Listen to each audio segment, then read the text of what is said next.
बिस्मिल्लाहिर्रहमानिर्रहीम। अस्सलाम वालेकुम नाज़रीन, कैसे हैं आप सब लोग। उम्मीद है कि खैरियत से होंगे। मैं भी अल्हम्दुलिल्लाह खैरियत से हूँ।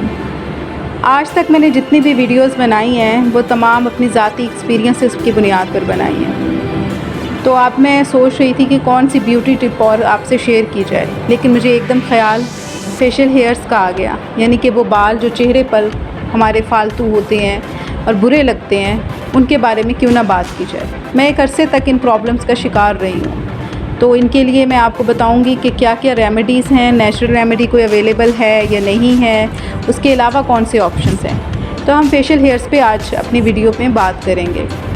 सबसे पहले तो मैं आपको ये बताती चलूँ कि फ़ेशियल हेयर्स के मतलब बहुत सारे लोगों ने बात की है और बहुत सारे लोग इसके मतलब मुख्तलिफ़ टोटके बताते हैं।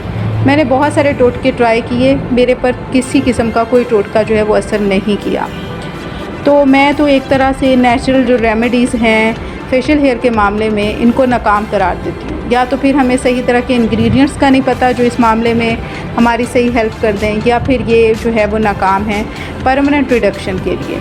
वैसे तो इसके लिए वैक्स का ऑप्शन मौजूद होता है और मुख्तलिफ़ किस्म की वैक्स जो है वो मार्केट में अवेलेबल हैं। मैं एक वीडियो बनाऊंगी जिसमें मैं आपको बताऊंगी कि कौन सी वैक्स जो है वो बेस्ट होती है, उसके ऊपर हम एक अलहदा से बात कर लेंगे। इसके अलावा एक और रेमेडी है जो कि इसको नेचुरल रेमेडी कहा जाता है। दुनिया में इसको थोड़ा आप कह दें कि काबिल असर और थोड़ा क्रेडिबल माना जाता है। वो है थनाका पाउडर, जो कि म्यांमार में पाया जाता है। उसको अगर फेस पे लगाया जाए, फालतू बालों पे वैक्स करने के बाद लगाया जाए, तो कहा जाता है कि वो बहुत इफ़ेक्टिव होता है। चूँकि मुझे कोई थनाका पाउडर आसानी से ओरिजिनल अवेलेबल नहीं था, इसीलिए मैं जो है इसके बारे में अभी कुछ नहीं कह सकती। मैं इसको यूज़ करने के बारे में सोच रही हूँ, यूज़ करूँगी, फिर इंशाल्लाह मैं इस पे वीडियोज़ बनाऊँगी और फिर आपसे शेयर करूँगी अपना तजुर्बा। फ़िलहाल तो मैं आपको अपना तजुर्बा बताती हूँ लेज़र के बारे में, क्योंकि मैं लेज़र करवा रही हूँ और मेरे 8 सेशंस हो चुके हैं। तो आलमोस्ट 12 सेशंस मुझे कंप्लीट करने के लिए डॉक्टर ने रिकमेंड किए थे, तो 4 सेशंस ही रहते हैं। तो आलमोस्ट आप कह सकते हैं कि थोड़ा बहुत रिज़ल्ट तो मुझे नज़र आना शुरू हो ही गया होगा। तो क्या सा रिज़ल्ट नज़र आया है, पॉजिटिव है, नेगेटिव है, साइड इफ़ेक्ट्स क्या हैं, तो उसके ऊपर हम बात करेंगे आज अपनी इस वीडियो में। सबसे पहले मैं आपको बताती चलूँ कि मार्केट में या डर्मेटोलॉजिस्ट या सैलून्स में 2 किस्म के लेज़र जो हैं वो किए जा रहे हैं। एक IPL है और एक लेज़र है। IPL को भी बहुत सारे लोग जो हैं वो लेज़र समझते हैं, लेकिन ये लेज़र नहीं है। इसका कोई लॉन्ग टर्म इफ़ेक्टिव रिज़ल्ट नहीं होता। सो जब आप लेज़र करवाने जाएं तो सबसे पहले देखें कि ये लेज़र की कौन सी किस्म जो है वो डॉक्टर या फिर सैलून वाले यूज़ कर रहे हैं। तो IPL अगर है तो ये बिल्कुल मत करवाइएगा, ये वेस्टेज ऑफ मनी होगा, आपके पैसे ज़ाया होंगे, क्योंकि आपको हर महीने ये करवाना पड़ेगा और इसके कुछ इफ़ेक्टिव रिज़ल्ट नहीं आएंगे या लॉन्ग टर्म रिज़ल्ट्स नहीं आएंगे। आपने करवाना है तो लेज़र करवाएं। अब आपको कैसे पता चलेगा कि आप डॉक्टर जो है वो लेज़र मशीन यूज़ कर रहा है या कोई IPL कर रहा है, क्योंकि उसने तो आपको कहना है कि मैं लेज़र ही कर रहा हूँ। तो आपको लेज़र की कुछ निशानियाँ मैं बता देती हूँ। लेज़र जब कोई करेगा तो एक तो उसकी वो टिक टिक की आवाज़ आएगी, जैसे कुछ जला रहा है एकदम, फिर बंद हो जाएगी, फिर टिक टिक की ऐसे आवाज़ आएगी, आपको समझ आ जाएगी। मैं प्रॉपर उस आवाज़ को जो है वो बता नहीं सकती कि वो प्रॉपर टिक टिक तो नहीं होती, लेकिन वो एक किस्म की आवाज़ होती है जिससे आपको पता चल जाएगा। दूसरी बात जो इसकी ख़ास निशानी है वो ये है कि जब आप लेज़र करवा रहे होंगे, लेज़र के करवाने के बाद आपको स्मेल आएगी अपने चेहरे से या उधर जहाँ आप डॉक्टर से करवा रहे हैं वहीं पर, एक ऐसे जैसे बाल जलाए गए हों या जली हो कोई चीज़, इस तरह की स्मेल आएगी। इसका मतलब ये है कि आपके ऊपर जो है वो लेज़र मशीन इस्तेमाल की गई है जिसने बालों को जलाया है। ठीक है। तो तीसरी बात ये है कि बहुत सारे लोग ये कहते हैं कि हम सैलून से करवाएं, हम डॉक्टर्स पे जाएं, कैसे डॉक्टर को सेलेक्ट करें। डॉक्टर्स का भी नेम तो मैं नहीं बता सकती, लेकिन अगर किसी को चाहिए होगा तो मैं ज़रूर उसका जो है ना वो रिकमेंड कर दूँगी। कमेंट्स में मैं ज़रूर नाम बता दूँगी, लेकिन कमेंट्स में भी नाम बताने से पहले आप वेट कीजिएगा कि मेरे जो रिज़ल्ट्स हैं वो कंप्लीट हो जाएं, मतलब मेरे 4 सेशन रहते हैं वो कंप्लीट हो जाएं, तो फिर उसके बाद इंशाल्लाह मैं आपको कंप्लीट रिज़ल्ट बताऊंगी। फिर डॉक्टर का नाम भी आपको रिकमेंड करूंगी अगर कोई सही आया तो। नहीं रिज़ल्ट सही आया तो फिर मैं आपको क्या रिकमेंड करूं, फिर आपको नाम जानने से तो कोई फ़ायदा नहीं होगा। ठीक है। और मैं आपको कहूँगी कि सैलून्स जो हैं वहाँ बिल्कुल ना जाएं, क्योंकि सैलून्स में मेरे जैसे आपके जैसे लोग ही बैठे होते हैं जिनको कोई नॉलेज नहीं होती, जिनके हाथ एक मशीन पकड़ा दी जाती है, कोई ख़ास तकनीक का उन्हें पता नहीं होता, बस उसको चलाना और हैंडल करना बता दिया जाता है। वो तमाम स्किन्स के ऊपर एक ही फ्रीक्वेंसी के साथ लेज़र का इस्तेमाल करते हैं। तो चूँकि उनकी कोई स्टडी नहीं होती, तो कुछ स्किन्स के ऊपर तो ज़ाहिरी बात है रिज़ल्ट देगी, क्योंकि वो फ्रीक्वेंसी उनको सूट कर जाती है। कुछ के ऊपर फेस के ऊपर जो सेंसिटिव होते हैं, फेस ख़राब भी हो जाता है, कुछ के ऊपर जो है वो और प्रॉब्लम्स भी क्रिएट हो सकती हैं। तो सैलून्स का मशवरा मैं आपको नहीं देती, बाकी अब आपकी मर्ज़ी है। आगे मैं आपको बताती चलूँ कि किस किस्म की स्किन है आपकी और किस किस्म के बाल हैं तो आपको लेज़र करवानी चाहिए। आपको लेज़र करवानी चाहिए अगर आपके बाल मोटे काले हैं, तो आपके ऊपर लेज़र का बहुत अच्छा रिज़ल्ट आने वाला है, क्योंकि मैंने करवाया है। मेरी चिन पे मोटे मोटे बाल थे, काले काले बाल थे, अल्हम्दुलिल्लाह वो तकरीबन ख़त्म हो चुके हैं, क्योंकि मैंने लेज़र करवाया ही इसी पर्पज़ के लिए था कि मेरी चिन पे मोटे मोटे बाल आना शुरू हो गए थे।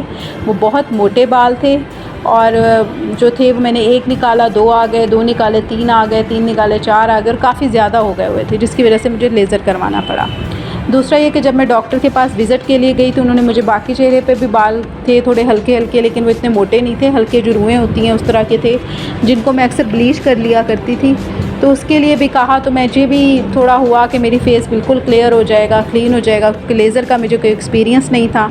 तो फिर मैंने वो वाले बालों को भी आप कह दें कि छेड़ दिया और पूरी स्किन के ऊपर मैंने यानी कि पूरे फेस पे जो है वो लेज़र करवा लिया। अब मेरी जो चिन पे रिज़ल्ट है वो बहुत बेस्ट है फ़िलहाल 8 सेशंस में, और बाकी जो साइड्स पे है उन पे मेरा इतना अच्छा ख़ासा रिज़ल्ट मतलब नहीं, मुझे इतना कोई इफ़ेक्टिव नहीं लग रहा। दूसरी बात ये है कि मेरे कुछ बाल जो हैं वो आना बिल्कुल बंद हो गए हैं, लेकिन वो पैचेज़ में हैं, पैचेज़ में आना बंद हो गए हैं। अब मैंने डॉक्टर को लास्ट टाइम बताया था कि मेरे जो सेशंस हैं उनके दरमियान में गैप इतना नहीं आ रहा, हर महीने मुझे बाल फिर वैसे आ जाते हैं जैसे वैक्स के आते हैं। तो डॉक्टर ने मुझे, इस टाइम मेरे 8 सेशंस हो गए हैं, तो डॉक्टर ने मुझे कहा था कि आपने इस दफ़ा 1 हफ़्ता ऊपर करके आना है, क्योंकि सेशंस अब कंप्लीट होने वाले हैं। तो डॉक्टर ने जो है वो देखना है कि ग्रोइंग साइकिल जो है बालों का वो कम हुआ है या नहीं कम हुआ। तो एक तो डॉक्टर ये चेक करते हैं, अगर आपके बालों के ग्रोइंग साइकिल स्लो हो रहा है लेज़र के बाद, तो आपको अंदाज़ा हो जाएगा कि आपके ऊपर लेज़र बहुत इफ़ेक्टिव होने वाला है। मेरे ऊपर कैसे कितना रिज़ल्ट आता है कितना नहीं आता, ये कंप्लीट हो जाएगा। मेरे सेशंस 12 सेक्शन मुझे डॉक्टर ने रिकमेंड किए थे, वो कंप्लीट होंगे तो मैं एक अलहदा से वीडियो बनाऊंगी, इसका पार्ट 2 बनाऊंगी, फिर मैं आपको बताऊंगी कि उसके ऊपर कैसा जो है मेरा कंप्लीट रिज़ल्ट कैसा आया है मेरा। और एक और बात जो है वो मैं आपको बताती चलूँ कि अगर आपने लेज़र करवाना है तो सबसे पहले आप ये माइंड में रख लें कि आपने 1 महीना पहले या 2 महीने पहले ब्लीच नहीं करनी है, अपनी स्किन को रेडी करना है लेज़र करवाने के लिए। दूसरी बात ये है कि आपने वैक्स भी नहीं करनी है, क्योंकि बालों का अंदर होना बहुत ज़रूरत है, और जब आप कि बहुत ज़रूरी है, अगर आप वैक्स करने वाले हैं तो वो जड़ से बालों को खींच लेगा, और तो फिर लेज़र काम किस पे करेगा, क्योंकि लेज़र ने तो उस बाल की जड़ तक उस बाल के ज़रिए से पहुंचना है। ठीक है। और चौथा मैं आपको ये भी बता दूं कि ये तो माइंड में से निकाल दें कि लेज़र जो है वो परमानेंट रिज़ल्ट है, कि आपके फिर दोबारा बाल होंगे ही नहीं, आपको मेंटेनेंस के लिए सेशंस करवाने पड़ेंगे। हो सकता है आप बहुत लकी कैंडिडेट हों लेज़र के लिए, तो आपको दोबारा ना करवाने पड़ें, लेकिन आप ये माइंड में रख के लेज़र मत स्टार्ट करवाइएगा कि आपको अब सेशंस करवाने नहीं पड़ेंगे, बल्कि आपको साल के बाद इसके मेंटेनेंस के जो सेशंस होते हैं वो करवाने पड़ते हैं। वो आपकी स्किन, आपके बालों के टेक्सचर पे डिपेंड करता है। कुछ लोगों को 3 महीने के बाद मेंटेनेंस सेशन करवाना पड़ता है, कुछ लोगों को 6 महीने के बाद करवाना पड़ता है, और कुछ लोगों को साल के बाद करवाना पड़ता है। कुछ ऐसे भी लोग हैं जिन्होंने 1 साल का सेशन मतलब 12 सेशंस कंप्लीट किए हैं सॉरी 12 सेशंस कंप्लीट किए हैं, और उसके बाद जो है उनको बाल 3 साल हो गए हैं, 5 साल हो गए हैं, 10 साल हो गए हैं, आए ही नहीं हैं। तो वो आपकी अंदर की हार्मोन्स की हेल्थ और आपके बालों की ग्रोइंग साइकिल पे डिपेंड करता है। ये इनफरादी रिज़ल्ट देता है, लाजमी नहीं है जो रिज़ल्ट मुझ पे आया हो वही रिज़ल्ट आपका हो, वही रिज़ल्ट थर्ड वन का हो। कोई पीसीओ का भी पेशेंट हो सकता है, किसी का ग्रोइंग जो साइकिल है बालों का वो ज़्यादा होता है तो वो उसको इतना अफेक्टिव नहीं दे सकता। कुछ के बालों का टेक्सचर और होता है, कुछ के लोगों के बालों का कलर होता है। ब्लैक बालों पे ये बहुत अच्छा रिज़ल्ट देता है, बाल अगर ग्रे हैं, ब्राउन हैं, तो इसका रिज़ल्ट वीक होगा, ये याद रखें। तो आप पहले लेज़र करवाने से पहले अपनी फ़ेस का मुआयना खुद कर लें कि ये आपका फ़ेस जो है वो करवाने के लिए बेहतर भी है ये नहीं, क्योंकि डॉक्टर्स के पास जब आप लेज़र करवाने के लिए जाते हैं, चूँकि आपने कंटिन्यूसली सेशन 12 करवाने होते हैं, कोई एक दफ़ा तो आना नहीं होता, तो अक्सर डॉक्टर आपको रिकमेंड कर देते हैं कि जी आप करवाएं, लेज़र करवाएं, बहुत अच्छा रिज़ल्ट आएगा। नहीं, पहले आप ख़ुद अपने फेस का मुआयना करें, आपको कराने की ज़रूरत भी है या नहीं है। अगर आप वैक्स करवाते हैं और वैक्स से आपके मोटे मोटे बाल आना शुरू हो गए हैं और आपके फेस बहुत बुरा लगना शुरू हो गया, तो फिर मैं आपको रिकमेंड करूँगी आप लेज़र करवाएं। और वैक्स के बाद तो मेरे ख़्याल में हफ़्ते के बाद या 15 दिन के बाद बाल आना शुरू हो जाते हैं और फिर फेस रफ़ भी होना शुरू हो जाता है। लेज़र जो है वो ऐसा कुछ नहीं करता, बल्कि आपकी स्किन बिल्कुल नीट हो जाती है। तो 1 महीने के लिए तो ऐसी नीट रहती है ना कि आपको अपनी स्किन बहुत ही प्यारी लगना शुरू हो जाती है। खैर, मैं अपनी स्किन के बारे में ये कह रही हूँ, हो सकता है आपके रिज़ल्ट और हो, लेकिन मेरा रिज़ल्ट यही है।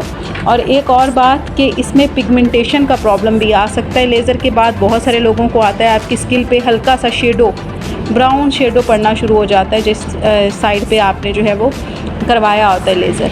तो उसके लिए भी डॉक्टर आपको कोई ना कोई क्रीम रिकमेंड कर देता है, जिससे वो आपकी बिल्कुल स्किन दोबारा से वैसी हो जाती है। तो अगर परमानेंटली आप करवा रहे हैं, मतलब आपकी 12 सेशंस के बाद रिज़ल्ट बहुत अच्छा आता है, आप सिर्फ मेंटेनेंस के सेशंस करवाते हैं, तो फिर तो आप वो क्रीम यूज़ करेंगे कुछ अर्से तक, तो वो चूँकि जब लेज़र लगाना बंद कर देंगी आपकी स्किन बिल्कुल नॉर्मल हो जाएगी। बल्कि मैं 15 दिन वो यूज़ करती हूँ क्रीम, जो डॉक्टर ने मुझे रिकमेंड की है।